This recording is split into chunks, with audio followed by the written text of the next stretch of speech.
Steven Spink. I've always had an interest in documentaries. I've loved watching them, how they expose stuff, so I think it would be fun. But right now I'm not sure what I'm gonna do when I get out of the Navy. So if I could get a job doing some video production stuff, maybe as an assistant. I am 34 years old, be 35 at the end of this month. I'm originally from Charleston, South Carolina. I moved up here in Connecticut in 2005, and I'm presently in the Air National Guard. Leon Brown. What drew me was from my past background from working in media to now to the point where I enjoy working in media as far as television, radio, learning how to graphic design, to even recording, editing, all that good stuff is what I like to do.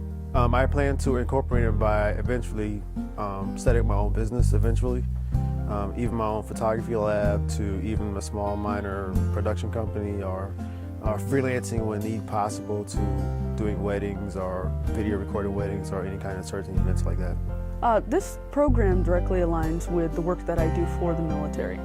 I'm currently the superintendent of the Public Affairs Office at the 103rd Airlift Wing, which is the Connecticut Air Guard base.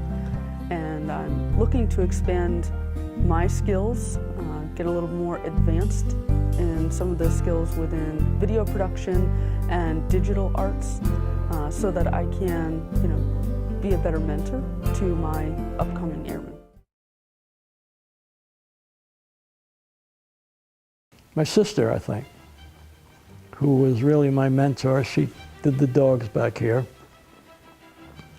And she was 13 years older than I.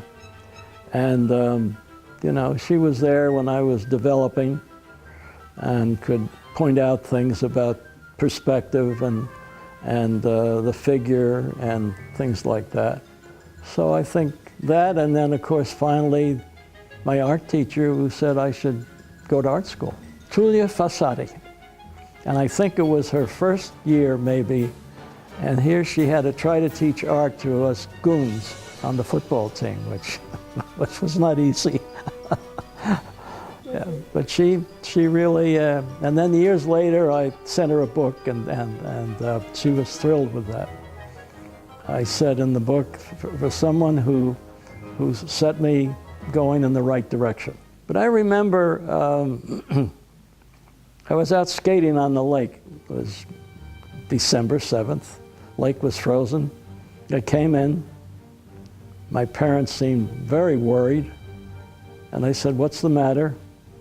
He said, "The Japanese have bombed Pearl Harbor." Well, who ever heard of Pearl Harbor in those days? So they knew that meant that we were at war and that I was going to be in the service at some point.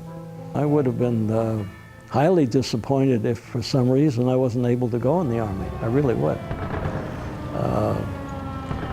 I didn't like the idea there was a war, but once there was a war on, I really wanted to go. They needed artists for a new camouflage unit.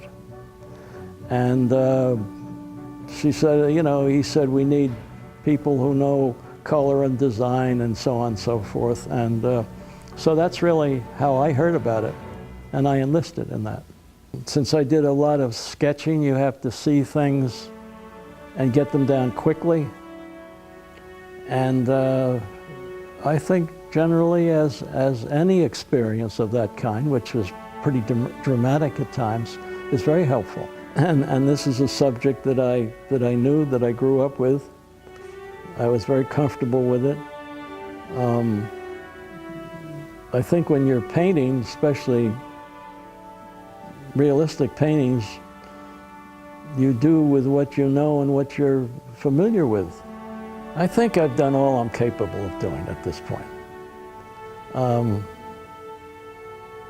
Certainly could have been better, could have been this, that, or the other thing. But I think I did as well as I could, given the talent that I have.